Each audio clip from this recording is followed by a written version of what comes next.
Hello everyone and welcome to Unacademy. मेरा नाम है शिवांगी गौतम और आज के क्लास में हम एक बहुत ही इंपॉर्टेंट डिस्कशन करने वाले हैं। रिसेंटली आप लोगों ने न्यूज़ पे कई दफ़ा ये देखा होगा, आप कोई भी न्यूज़ चैनल ऑन कीजिए, even if you were to browse through the internet, दो ऑफिसर्स हैं कर्नाटका के, दो सिविल सर्वेंट्स हैं, एक है आईपीएस ऑफिसर, एक है आईएएस ऑफिसर, और इन दोनों के बीच में बहुत घमासान चल रहा है। There has been a civil servant battle in the state of Karnataka, जिसकी वजह से वहाँ का प्रशासन भी परेशान है। क्या है इस पूरी स्टोरी की कहानी? अगर हम बात करें, क्या रीज़न है कि ये दोनों ऑफिसर्स आपस में लड़ रहे हैं, पहला चीज़। दूसरा चीज़, किस रीज़न की वजह से या क्यों एक दूसरे पर कीचड़ उछाला जा रहा है within the public domain? ऐसा क्या हो गया था that the integrity of the civil services is not being maintain या integrity of the office is not being maintain? आज की क्लास में हम वो सारा का सारा डिस्कशन डिटेल में करेंगे। अगर हम बात करें तो जो कमिश्नर है Hindu religious and charitable endowments के, रोहिणी सिंधूरी दसारी, और जो मैनेजिंग डायरेक्टर हैं Karnataka state handicraft development corporation की, रूपा डी, इन दोनों ने एक दूसरे के ऊपर प्रत्यारोप लगाए हैं। They have filed a lot of allegations against each other, जहां पे एक ने बोला है कि उन्होंने सर्टन उनके प्राइवेट पिक्चर्स को लीक कर दिया था मीडिया में and across a lot of senior officers, और दूसरे ने इन पर एलिगेशन लगाए हैं with a lot of corruption charges. इस वजह से कर्नाटका का प्रशासन भी परेशान है and a lot of stringent measures have been taken by the BJP government in Karnataka. अगर हम बात करें कौन है ये दोनों ऑफिसर्स जो कंटिन्यूसली स्पॉटलाइट में हैं, क्यों ये सुर्खियां मेंटेन करे हुए हैं, सबसे पहले हम बात करेंगे रूपा मोदगिल की, जो कि एक आईपीएस ऑफिसर है। ये 2000 बैच के आईपीएस ऑफिसर हैं, जहाँ पे ये क्यों न्यूज़ में थी या कहाँ से, इनका और कंट्रोवर्सी का अगर आप साथ देखोगे पहली बार नहीं है।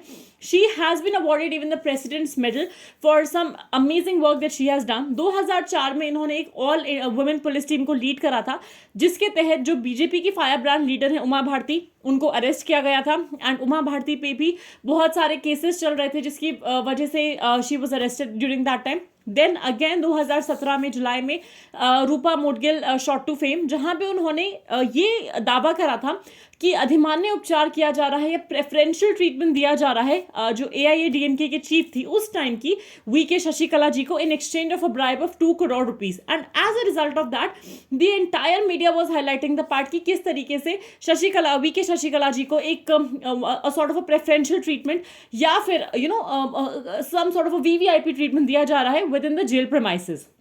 ऑन दी अदर हैंड, अगर हम सेकेंड ऑफिसर की बात करें जो है रोहिणी सिंधूरी और कंट्रोवर्सीज की बात करें, they again go hand in hand.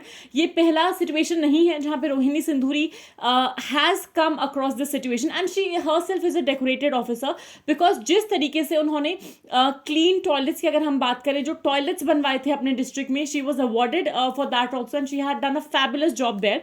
लेकिन इसके साथ साथ उनका सबसे प्रोमिनेंट जो इन्वॉल्वमेंट आया था, although the court gave her the clean chit, लेकिन इनका नाम आया था एक fellow IAS officer DK Ravi के डेथ में, जहां पे इसी के साथ साथ उन्होंने बहुत सारे एलिगेशंस भी फेस करे हैं about high handedness, about corruption, कि किस तरीके से she is a corrupt officer. Along with that 2021 में कंटिन्यूसली इन पे ये ब्लेम लगाया गया था कि ऑक्सीजन का शॉर्टेज हुआ था, जिसकी वजह से 24 कोविड पेशेंट्स की डेथ हो गई थी चमारा राजनगर डिस्ट्रिक्ट में।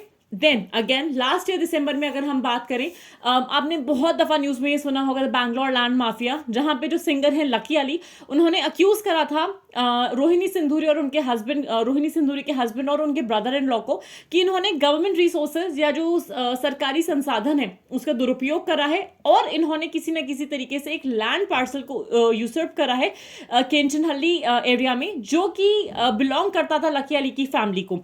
And as a result of that Rohini Sindhuri and the story of the Bangalore mafia बहुत ज़्यादा लास्ट ईयर न्यूज़ में रहा था।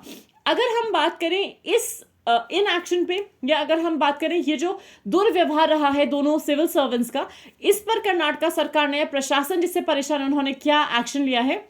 बसवराज बोम्मई की ये जो बीजेपी सरकार है, उन्होंने दोनों ही विमेन सिविल सर्वेंट्स को ट्रांसफर कर दिया है। कहाँ पे करा है अभी वो कहीं पे भी डिस्क्लोज नहीं किया गया है, और ये बोला गया है दोनों को ही कि they should maintain absolute silence, they should not contact the media regarding what ever is being what ever has happen. जिसने जो एलिगेशन लगाए हैं they will be looked after. अगर हम बात करें एक सबसे इंपॉर्टेंट मुद्दे की जो इस पूरी स्टोरी से सामने आता है, क्या सिविल सर्वेंट्स ऐसे जो व्यवहार करते हैं उनसे अपेक्षा नहीं की जाती है? ऑब्वियसली एक एथिक्स का पेपर होता है, जब आप मेंस एग्जाम लिखते हो आप उसको पास करके ही सिविल सर्वेंट बन पाते हो। और हर सर्विसेज के लिए, भले ही वो पुलिस सर्विसेज है, फॉरेन सर्विस, फॉरेस्ट सर्विस, दी एडमिनिस्ट्रेटिव सर्विस, रेवेन्यू सर्विसेज, सबका एक कोड ऑफ कंडक्ट होता है। उसके अलावा भी एक all India service conduct rule होता है which has to be followed by all the civil servants, और वो जरूरी भी होता है। क्यों जरूरी है? क्या क्या ऐसे कोड ऑफ कंडक्ट रूल्स हैं जो इन ऑफिसर्स को फॉलो करने पड़ते हैं? The first and the foremost is की हाई एथिकल स्टैंडर्ड्स होने चाहिए, उच्च नैतिक मानक, इंटेग्रिटी एंड ऑनेस्टी के साथ उनको अपना जॉब करना चाहिए। पॉलिटिकल न्यूट्रलिटी, राजनीतिक तटस्थता होनी चाहिए, उनको फर्क नहीं पड़ना चाहिए which is the party in power, which is the government in power. Their job is to be dedicated to the office that they are serving. Promoting the principles of merit, fairness, निष्पक्षता की बात करें, impartiality की बात करें, उनको इन दोनों ही चीज़ों पे फोकस करना चाहिए in the discharge of the duties. Accountability and transparency, जवाबदेही और पारदर्शिता होनी चाहिए उनके कंडक्ट में, उनके एक्शंस में, और वो दर्शाना भी चाहिए उनके काम में। Then responsiveness to the public, मतलब जनता के प्रति जवाबदेही होनी चाहिए, because they are civil servants, they have to be answerable to the people and particularly to the weaker sections of the society. क्योंकि अगर हम ऑल इंडिया सर्विसेज की बात करें, हम फोकस ही इस पे करते हैं that for the welfare of the people we have these officers in the working. आज के क्लास में मेरी तरफ से बस इतना ही। Stay tune for more at Unacademy. Thank you so much. Like this video, subscribe to Unacademy UPSC Unstoppable, and stay tuned for more. Have a good day, everyone.